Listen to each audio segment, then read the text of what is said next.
إن حسني مبارك الذي يتحدث إليكم اليوم يعتز بما قضاه من سنين طويلة في خدمة مصر وشعبها. إن هذا الوطن العزيز هو وطني مثلما هو وطن كل مصري ومصرية.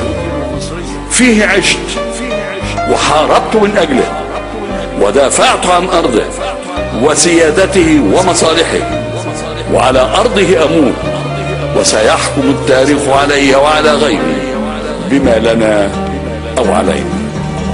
إن الوطن باق والأشخاص زائرون، ومصر العريقة هي الخالدة أبدا، تنتقل رايتها وأمانتها بين سواعد أبنائها، وعلينا أن نضمن تحقيق ذلك بعزة ورفعة وكرامة جيلا بعد جيل.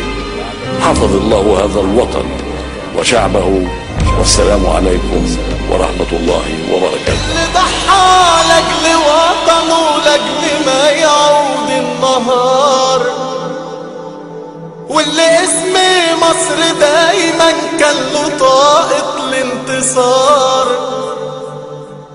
اللي ضحى لاجل وطنه لاجل ما يعود النهار، واللي اسم مصر دايما كان له طاقة الانتصار.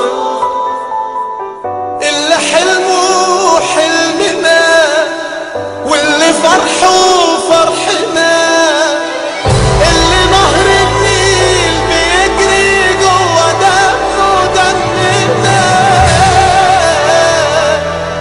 يبقى واحد مننا، أيوة واحد مننا.